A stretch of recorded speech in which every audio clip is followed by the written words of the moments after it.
a boy with a paper bag mask, a girl in a yellow raincoat, and a dark and twisted world bent on stopping them both. Welcome to Little Nightmares 2. Welcome, you thrilling gamers and learners, to Teaching Gamers, where we talk about the games that taught us and how we can teach with games. My name's Mallory Kesson. I'm a gamer, teacher, and ed tech coach with a passion for bringing games and learning together.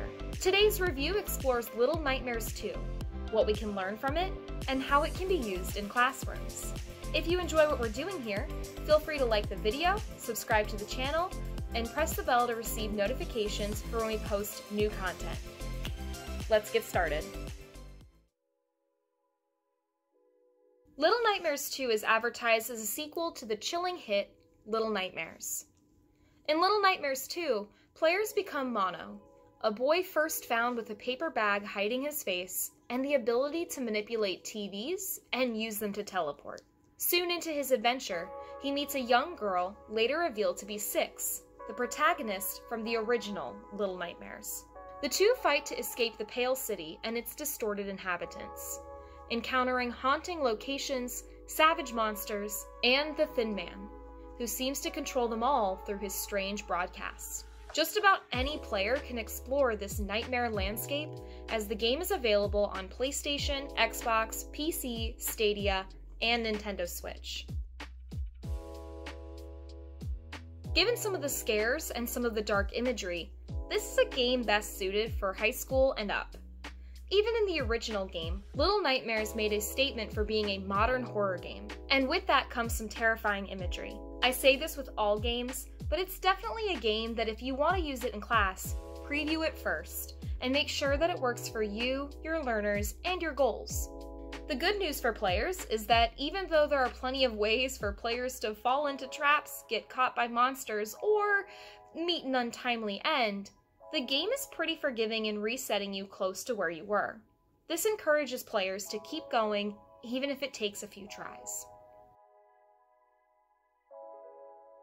If you can handle the scares, there are some fascinating things to pick up from Little Nightmares 2.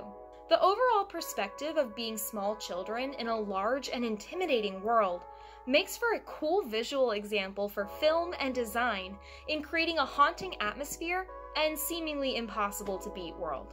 Following their work in the original game as well, Little Nightmares 2 continues to take inspiration from Japanese folklore and modern horror. A great example of this is the school teacher, which is great for the fact that we are a channel about using games in teaching.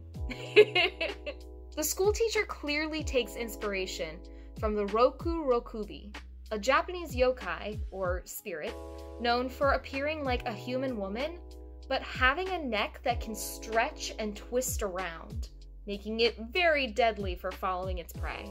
This is just one example of the influence of Japanese folklore on Little Nightmare 2's design. It is a great example of how folklore and previous media inspire new media and new creations, which is not only a language arts teaching standard, but it's just a really fascinating thing to learn about and pick up on in media as a whole. Little Nightmares 2 continues providing learning opportunities for storytelling, with examples of anti-heroes, tragic heroes, suspense, and more that could be explored. Similar to games like Limbo, there are frequently times where facing your fear leads to overcoming the obstacle, and the more players practice it, the better they get. It's a neat mechanic that goes against some of our deepest instincts, but provides a great opportunity for players to face some fears and take back some agency. One of the big positives with Little Nightmares 2, aside from being a relatively short game, is that while it requires critical thinking and quick decision-making, the controls themselves are simple to master.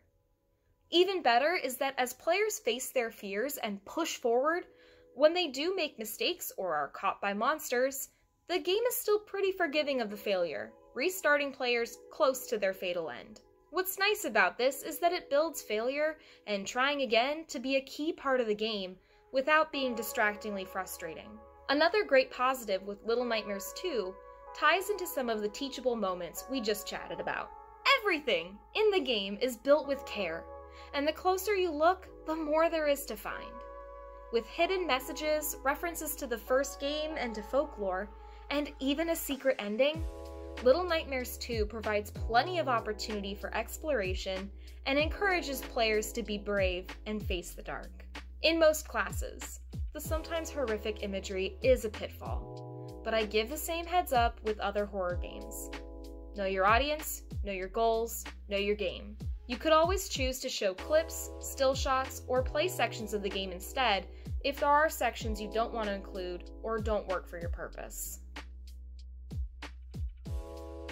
Little Nightmares 2 is thrilling and dreadful and fascinating and horrific all in one. The game can be a bit, well, nightmare-inducing at times. There are a lot of great deep dives you could do on the game's imagery and the strange world that we're introduced to. For the gamers and learners that can brave the chilling setting and grotesque creatures in it, you'll find a lot to explore and some terrible secrets to uncover. Thanks for watching the Teaching Gamers review of Little Nightmares 2. If you want to learn more about the game, check out the link in the description below. If you have questions, comments, ideas, and more, feel free to comment below. And of course, don't forget to like the video and subscribe to the channel so you can see more of Teaching Gamers. Have a great rest of your day, and I'll see you next time.